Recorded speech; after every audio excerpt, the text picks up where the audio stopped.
Dear students, good morning to all of you. अब हम अपना सिविक्स का लेसन जो हमारा सेकंड सेम का है राजनीतिक दल वो कंटिन्यू करेंगे। पीछे हमने लेसन में पढ़ा है कि हमें राजनीतिक दलों की ज़रूरत क्यों पड़ती है, तो अब हम पढ़ेंगे कि कितने राजनीतिक दल होते हैं। लोकतंत्र में नागरिकों का कोई भी समूह राजनीतिक दल बना सकता है। इस औपचारिक अर्थ में सभी देशों में बहुत से राजनीतिक दल हैं।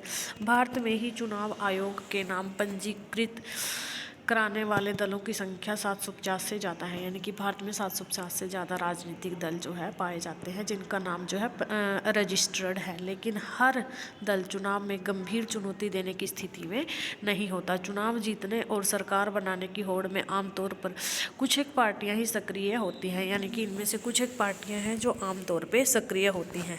ऐसे में सवाल यह उठता है कि लोकतंत्र की बेहतरी के लिए कितने दलों का होना अच्छा है।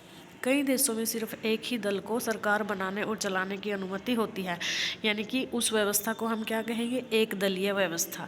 और जहाँ पे दो दलों को शासन सरकार चलाने की अनुमति होती है उसको हम द्विदलीय व्यवस्था कहते हैं। और जहाँ पे बहुत सारे दल होते हैं जैसे कि भारत में है उसको हम कहेंगे बहुदलीय व्यवस्था। अब हम पढ़ेंगे राजनीति की नैतिक ताकत। निम्नलिखित काल्पनिक कथा के पीछे प्रेरणा है श्री कृष्ण पटनायक, जिन्हें किशन जी के नाम से भी जाना जाता है। 1962 में उन्हें उड़ीसा के संबलपुर में सांसद चुना गया था, यानी कि इनको जो है एक सांसद के रूप में चुना गया था।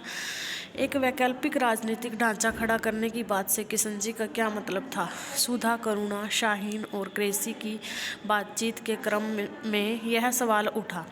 ये चारों महिलाएं देश के अलग अलग हिस्सों में चल रहे मजबूत जन आंदोलनों से जुड़ी थी। ये चारों उड़ीसा के एक गांव में बैठी थी और जन आंदोलन के भविष्य पर नए सिरे से विचार कर रही थी। और यहाँ उनको आंदोलनों के रोज रोज के कामों की चिक चिक भी परेशान नहीं कर रही थी। स्वाभाविक तौर पर बातें किशन जी की तरफ मुड़ी, जिन्हें देश भर की आंदोलनकारी जमानतें अपना मित्र, राजनीतिक दार्शनिक और नैतिक मार्गदर्शक मानती थी। किशन जी का तर्क था कि जन आंदोलन के लोग चुनावी राजनीति में सीधी हिस्सेदारी करें। यह एक सरल लेकिन ताकतवर तर्क था। एक मुद्दे पर केंद्रित आंदोलन से जीवन के एक क्षेत्र में तो कुछ बदलाव लाया जा सकता है, लेकिन अगर हम बुनियादी सामाजिक बदलाव या जीवन के किसी एक पहलू में भी बुनियादी बदलाव चाहते हैं तब हमें एक राजनीतिक संगठन की ज़रूरत होगी, यानी कि राजनीतिक संगठन के बिना ऐसा करना बिल्कुल भी पॉसिबल नहीं होगा। जन आंदोलनों को राजनीति में एक नैतिक ताकत के तौर पर एक नया राजनीतिक संगठन बनाना चाहिए। उन्होंने कहा कि यह तात्कालिक ज़रूरत है, यानी कि जो ये राजनीतिक दल बनाना है ये बहुत ज़्यादा ज़रूरी है, तात्कालिक ज़रूरत है, क्योंकि सारे राजनीतिक दल सामाजिक बदलाव के लिए अप्रासंगिक हो चुके हैं। तो ग्रेसी ने कहा, लेकिन किशन जी ने कभी स्पष्ट नहीं किया कि यह संगठन कैसा होगा। उन्होंने सिर्फ राजनीतिक विकल्प या राजनीति में तीसरी शक्ति की बात की, पर क्या उनके ऐसा कहने का आशय एक राजनीतिक दल बनाने से था? ग्रेसी का मानना था कि पुराने टर्रे का राजनीतिक दल सामाजिक बदलाव लाने में समर्थ नहीं है। अब सुधा उनकी जो है इस बात से सहमत थी। मैंने इस विषय पर कई विचार किया है, यानी कि उसने जो है इस विषय पर बहुत सोचा समझा है। मैं मानती हूँ कि हमने आज तक विस्थापन, भूमंडलीकरण, जाति और लैंगिक उत्पीड़न या विकास के वैकल्पिक मॉडल के लिए जितने आंदोलन खड़े किए हैं वे राजनीतिक ही हैं, यानी कि वो सारे आंदोलन कैसे हैं, राजनीतिक हैं। पर जैसे कि हम कोई दल बनाएंगे हमारी इतने वर्षों की जो प्रतिष्ठा है वो चौपट हो जाएगी। यदि हम कोई राजनीतिक दल बनाते हैं तो हमारी क्या हो जाएगी, सारी मेहनत जो है खराब हो जाएगी, इतने वर्षों की जो प्रतिष्ठा है वो चौपट हो जाएगी। तब लोग हमें नेताओं से अलग नहीं मानेंगे। करुणा ने बीच में ही क्या कहा, फिर हमने यह भी देखा है कि मौजूदा दलों पर दबाव बनाकर भी काफ़ी कुछ हासिल किया जा सकता है, यानी कि यदि हम जो दल मौजूद है उस टाइम उन पे हम अपना दबाव बनाएं तो भी हम बहुत कुछ हासिल कर सकते हैं। हमने पंचायत चुनाव में अपने उम्मीदवार उतारे थे लेकिन नतीजे उत्साहजनक नहीं रहे। लोग हमारे काम का आदर करते हैं, वे हमें अच्छा भी मानते हैं, लेकिन जब वोट देने की बात आती है तो वे स्थापित दलों को ही वोट देते हैं। अब शाहीन उनसे सहमत नहीं थी। देखिए, बात बहुत साफ है। किशन जी चाहते थे कि सभी जन आंदोलन मिलकर एक नई राजनीतिक पार्टी बनाए। हाँ, वे इस पार्टी को दूसरों से एकदम अलग रूप रंग रूप देना चाहते थे। वे राजनीतिक विकल्प बनाने की जगह वैकल्पिक किस्म की राजनीति चाहते थे। किशन जी अब इस दुनिया में नहीं हैं। इन चारों कार्यकर्ताओं के बारे में आपकी राय क्या है? यानी कि आपने खुद सोचना है, डिस्कस करनी है कि इनमें से किसकी राय जो है सही थी, किसकी गलत थी। क्या उन्हें नया राजनीतिक दल बनाना चाहिए? क्या कोई राजनीतिक दल राजनीति में नैतिक बल बन सकता है? यह दल कैसा होना चाहिए? अब आगे हम पढ़ेंगे। इस कारण उन्हें एक दलीय शासन व्यवस्था कहा जाता है। यानी कि जब हम एक दल के अधीन जो है अपनी सरकार को चुनते हैं, एक ही दल चुना जाता है और वही सरकार चलाता है, तो इसको हम क्या कहेंगे? एक दलीय व्यवस्था। कक्षा 9 में हमने देखा था कि चीन में सिर्फ कम्युनिस्ट पार्टी को शासन करने की अनुमति थी। हालांकि कानूनी रूप से वहाँ भी लोगों को राजनीतिक दल बनाने की आज़ादी है, पर वहाँ की चुनाव प्रणाली सत्ता के लिए स्वतंत्र प्रतिद्वंदिता की अनुमति नहीं देती। इसलिए लोगों को नया राजनीतिक दल बनाने का कोई लाभ नहीं दिखता और इसलिए कोई नया दल नहीं बन पाता। हम एक दलीय व्यवस्था को अच्छा विकल्प नहीं मान सकते क्योंकि यह लोकतांत्रिक विकल्प नहीं है। किसी भी लोकतांत्रिक व्यवस्था में कम से कम 2 दलों को राजनीतिक सत्ता के लिए चुनाव में प्रतिद्वंदिता करने की अनुमति तो होनी ही चाहिए। यानी कि कहने का मतलब है कि यदि हम लोकतांत्रिक व्यवस्था के अकॉर्डिंग अपना शासन चलाना चाहते हैं तो एक दल से हमारा काम नहीं चल सकता, क्योंकि जब 2 या 2 से अधिक दल हो गए तभी लोकतंत्र को साकार कर पाना संभव होगा। साथ ही उन्हें सत्ता में आ सकने का पर्याप्त अवसर भी रहना चाहिए। कुछ देशों में सत्ता आमतौर पर 2 मुख्य दलों के बीच ही बदलती रहती है। वहाँ अनेक दूसरी पार्टियाँ हो सकती हैं, वे भी चुनाव लड़कर कुछ सीटें जीत सकती हैं, पर सिर्फ 2 ही दल बहुमत पाने और सरकार बनाने के प्रबल दावेदार होते हैं। अमेरिका और ब्रिटेन में ऐसी ही 2 दलीय व्यवस्था है। यानी कि यदि हमारे पास क्वेश्चन आ जाता है कि ऐसे 2 देशों का उदाहरण दीजिए जिनमें द्विदलीय शासन प्रणाली है, तो हम क्या लिखेंगे? अमेरिका और ब्रिटेन। जब अनेक दल सत्ता के लिए होड़ में हों और 2 दलों से ज़्यादा के लिए अपने दम पर या दूसरों से गठबंधन करके सत्ता में आने का ठीक ठाक अवसर हो, तो इसे बहुदलीय व्यवस्था कहते हैं। यानी कि एक से ज़्यादा जहाँ दल होंगे वहाँ बहुदलीय व्यवस्था हो। भारत में भी ऐसी ही बहुदलीय व्यवस्था है। तो बहुदलीय व्यवस्था का एग्जाम्पल है भारत। इस व्यवस्था में कई दल गठबंधन बनाकर भी सरकार बना सकते हैं। यानी कि यदि गठबंधन का मतलब होता है कि यदि किसी पार्टी को स्पष्ट बहुमत नहीं मिलता तो आपस में 2 पार्टियां मिलकर सरकार बना लेती हैं, तो इसको हम कहेंगे गठबंधन सरकार। तो भारत में ये व्यवस्था प्रचलित है। जब किसी बहुदलीय व्यवस्था में अनेक पार्टियां चुनाव लड़ने और सत्ता में आने के लिए आपस में हाथ मिला लेती हैं तो इसे गठबंधन या मोर्चा कहा जाता है। गठबंधन सरकार का दूसरा नाम क्या हो गया? मोर्चा। जैसे 2004 में संसदीय चुनाव में भारत में ऐसे 3 प्रमुख गठबंधन थे: राष्ट्रीय जनतांत्रिक गठबंधन, संयुक्त प्रगतिशील गठबंधन और वाम मोर्चा। अक्सर बहुदलीय व्यवस्था बहुत घालमेल वाली लगती है और देश को राजनीतिक अस्थिरता की तरफ ले जाती है, पर इसके साथ ही इस प्रणाली में विभिन्न हितों और विचारों को राजनीतिक प्रतिनिधित्व मिल जाता है। तो इनमें से कौन सी प्रणाली बेहतर है? कुछ पूछे जाने वाले इस सवाल का संभवतः सबसे अच्छा जवाब यही होगा कि यह कोई बहुत अच्छा सवाल नहीं है। दलीय व्यवस्था का चुनाव करना किसी मुल्क के हाथ में नहीं है। यह एक लंबे दौर के कामकाज के बाद खुद विकसित होती है और इसमें समाज की प्रकृति, उसके राजनीतिक विभाजन, राजनीति का इतिहास और इसकी चुनाव प्रणाली सभी चीज़ें अपनी भूमिका निभाती हैं। यानी कि सभी चीज़ें अपने अलग अलग रोल अदा करती हैं। इसे बहुत जल्दी बदला नहीं जा सकता। हर देश अपनी विशेष परिस्थितियों के अनुरूप दलीय व्यवस्था विकसित करता है। जैसे अगर भारत में बहुदलीय व्यवस्था है तो उसका यह कारण यह है कि 2-3 पार्टियां इतने बड़े मुल्क की सारी सामाजिक और भौगोलिक विविधताओं को समेट पाने में अक्षम है। यानी कि 2-3 अगर हम पार्टियों को लें तो वो इतने, भारत एक विविधता में एकता वाला देश है, तो वो सारी इनकी उसके अकॉर्डिंग जो है अपने आप को इन भौगोलिक विविधताओं को समेट पाने में बिल्कुल भी अक्षम नहीं है, बिल्कुल भी सक्षम नहीं है। हर मुल्क और हर स्थिति में कोई एक ही आदर्श प्रणाली चले, यह संभव नहीं है। अब आगे है क्या समझा क्या जाना। यानी कि हमने जो ये लेसन रीड किया है, जितना हमने पॉइंट्स रीड किए हैं, तो इससे हमने क्या समझा?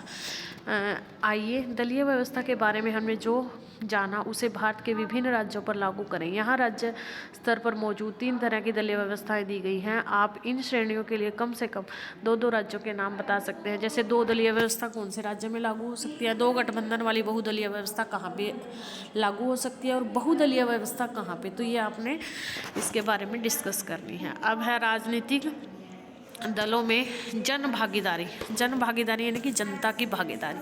अक्सर कहा जाता है कि राजनीतिक दल संकट से गुजर रहे हैं क्योंकि जनता उन्हें सम्मान की नज़र से नहीं देखती।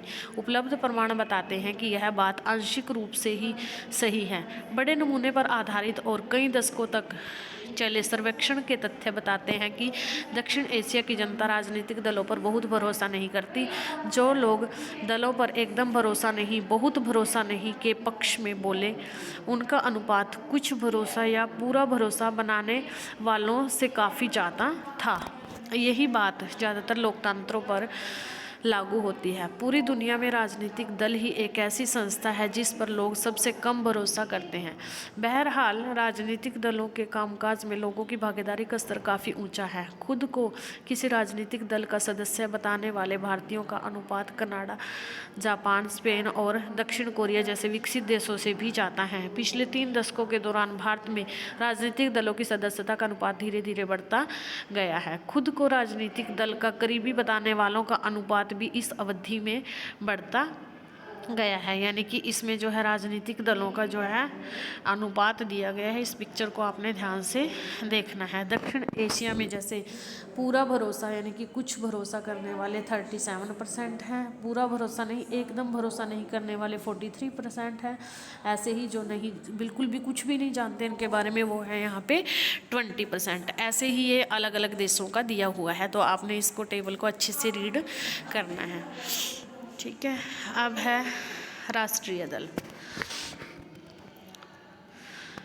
विश्व के संघीय व्यवस्था वाले लोकतंत्रों में 2 तरह के राजनीतिक दल हैं। संघीय इकाइयों में से सिर्फ एक इकाई में अस्तित्व रखने वाले दल और अनेक या संघ की सभी इकाइयों में अस्तित्व रखने वाले दल। भारत में भी यही स्थिति है। कई पार्टियां पूरे देश में फैली हुई हैं और उन्हें राष्ट्रीय पार्टी कहा जाता है। यानी कि जो पूरे देश में फैली हुई है उनको राष्ट्रीय पार्टियों का नाम दिया गया है, राष्ट्रीय पार्टियों का दर्जा दिया गया है। इन दलों की विभिन्न राज्यों में इकाइयाँ हैं, पर कुल मिलाकर देखें तो सारी इकाइयाँ राष्ट्रीय स्तर पर तय होने वाली नीतियों, कार्यक्रमों और रणनीतियों को ही मानती हैं। देश की हर पार्टी को निर्वाचन आयोग में अपना पंजीकरण कराना पड़ता है, यानी कि उनको अपना रजिस्ट्रेशन कराना पड़ता है। आयोग सभी दलों को समान मानता है, पर यह बड़े और स्थापित दलों को कुछ विशेष सुविधाएं देता है। यानी कि जो बड़े दल होते हैं उनको ये स्पेशल सुविधाएं देता है चुनाव आयोग। ठीक है, उन्हें अलग चुनाव चिन्ह दिया जाता है जिनका प्रयोग पार्टी का अधिकृत उम्मीदवार ही कर सकता है। इस विशेष अधिकार को कुछ अन्य लाभ पाने वाली पार्टियों को मान्यता प्राप्त दल कहते हैं। यानी कि जिनको ये विशेष अधिकार मिला होता है कि उनको स्पेशल एक चुनाव चिन्ह मिलेगा, तो उसको हम कहेंगे मान्यता प्राप्त दल। चुनाव आयोग ने स्पष्ट नियम बनाए हैं कि कोई दल कितने प्रतिशत वोट और सीट जीतकर मान्यता प्राप्त दल बन सकता है। जब कोई पार्टी राज्य विधानसभा में चुनाव में पड़े कुल मतों का 6% या उससे अधिक हासिल करती है और कम से कम 2 सीटों पर जीत दर्ज करती है, तो उसे अपने राज्य के राजनीतिक दल के रूप में मान्यता मिल जाती है। अगर कोई दल लोकसभा चुनाव में पड़े कुल वोट का अथवा 4 राज्यों के विधानसभाई चुनाव में पड़े कुल वोट का 6% हासिल करता है और लोकसभा के चुनाव में कम से कम 4 सीटों पर अपनी जो है जीत दर्ज करता है, तो उसे राष्ट्रीय दल की मान्यता मिल जाती है। इस वर्गीकरण के हिसाब से 2017 में देश में 7 दल राष्ट्रीय स्तर पर मान्यता प्राप्त थे।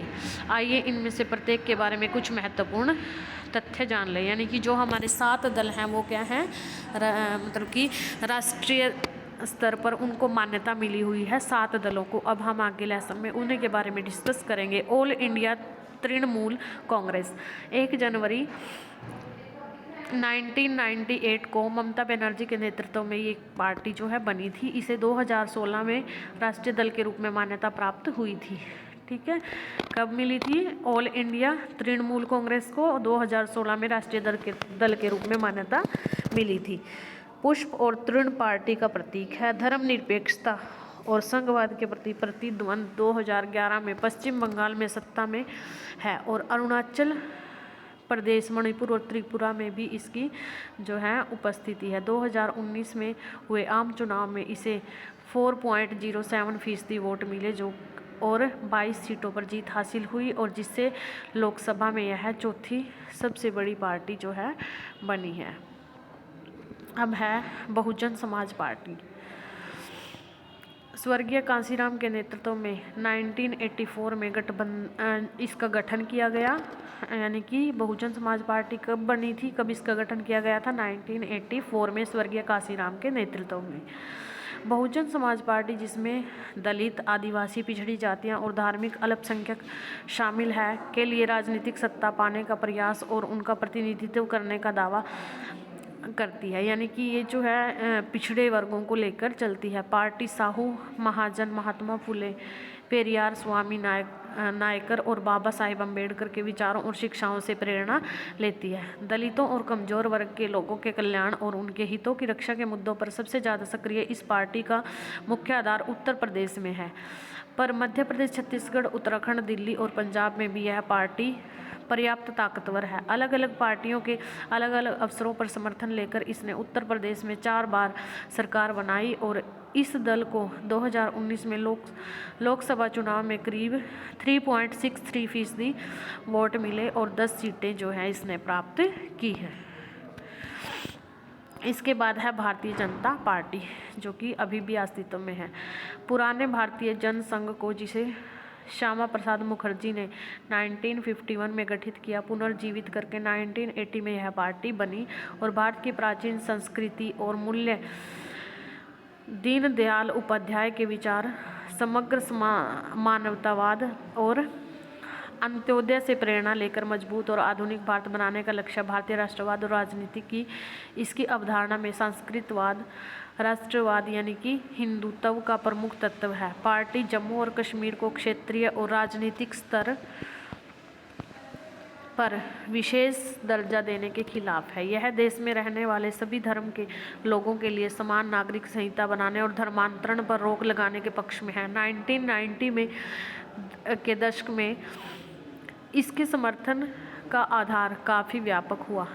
पहले देश में उत्तरी और पश्चिमी तथा शहरी इलाकों तक ही सिमटी रहने वाली इस पार्टी ने इस दशक में दक्षिण पूर्व, पूर्वोत्तर और देश के ग्रामीण इलाकों में अपना आधार बढ़ाया। राष्ट्रीय जनतांत्रिक गठबंधन के नेता की हैसियत से यह पार्टी 1998 में सत्ता में आई। गठबंधन में कई क्षेत्रीय दल इसमें जो है शामिल थे। 2019 में हुए लोकसभा चुनाव में 303 सीटें जीतकर सबसे बड़े दल के रूप में यह पार्टी जो है उभरी है और अभी केंद्र में शासन करने वाले राष्ट्रीय जनतांत्रिक गठबंधन का नेतृत्व यही दल कर रहा है। इसके बाद है हमारा कम्युनिस्ट पार्टी ऑफ इंडिया, यानी कि इसको सीपीआई के नाम से भी जाना जाता है।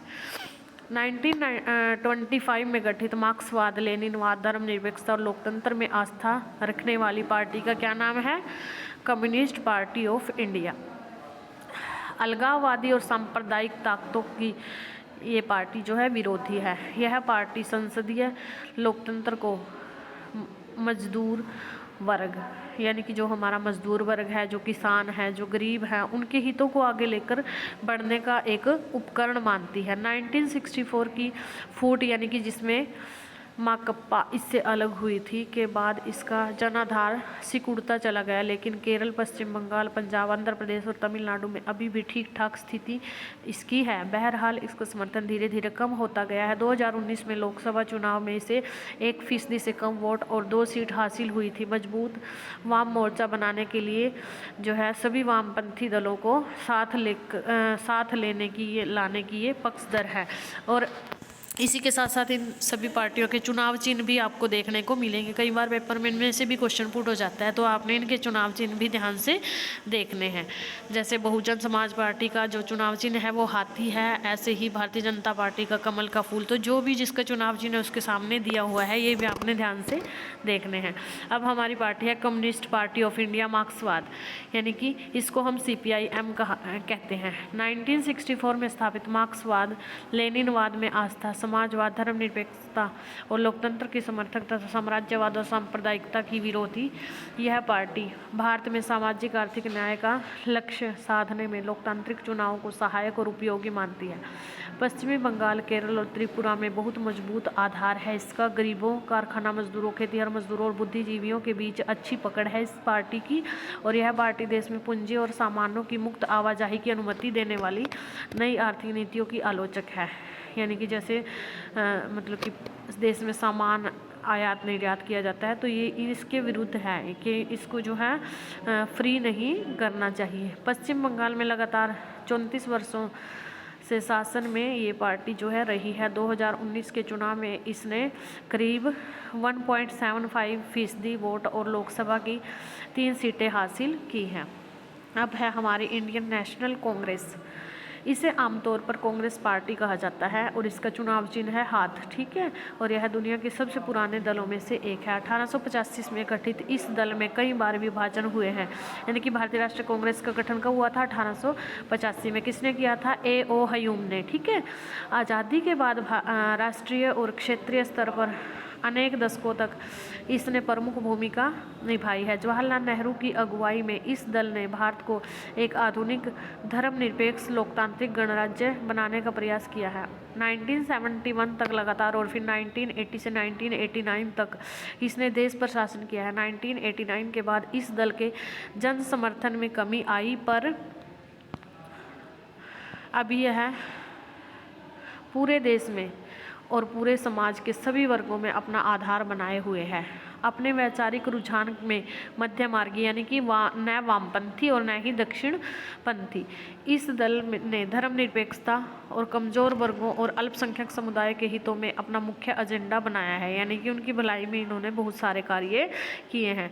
यह दल नई आर्थिक नीतियों का समर्थक है, पर इस बात को लेकर भी सचेत है कि इन नीतियों का गरीब और कमज़ोर वर्गों पर बुरा असर न पड़े। 2004 से 2014 तक संयुक्त प्रगतिशील गठबंधन सरकार का नेतृत्व जो है इसने किया है। 2014 और 2019 के लोकसभा चुनाव में यह पार्टी पराजित हुई है और 2019 के लोकसभा चुनाव में इसे 52 सीटें जो हैं इससे पार्टी को मिली है। अब है हमारी national Congress party. Congress party में विभाजन के बाद 1999 में यह पार्टी बनी थी। यानी कि नेशनल कांग्रेस पार्टी हमारी, नेशनलिस्ट कांग्रेस पार्टी हमारी कब बनी थी? 1999 में नेशनलिस्ट कांग्रेस पार्टी।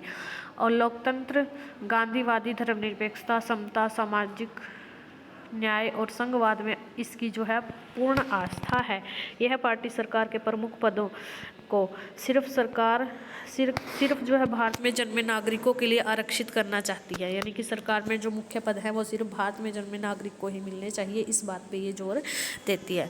महाराष्ट्र में प्रमुख ताकत होने के साथ ही यह मेघालय, मणिपुर और असम में भी ताकतवर है। कांग्रेस के साथ महाराष्ट्र सरकार में भागीदार यह पार्टी है। 2004 में संयुक्त प्रगतिशील गठबंधन में इसने ये जो है साझीदार है, ठीक है। तो आज के लिए इतना ही। तो कल हम क्षेत्रीय दल के बारे में डिस्कस करेंगे, तो आपने ये लेसन केयरफुली रीड करना है और जो मेन पॉइंट्स हैं उनको टिक करना है, फाइंड आउट करना है, ठीक है। पेंसिल के साथ उनको अंडरलाइन करना है। Thank you, have a nice day.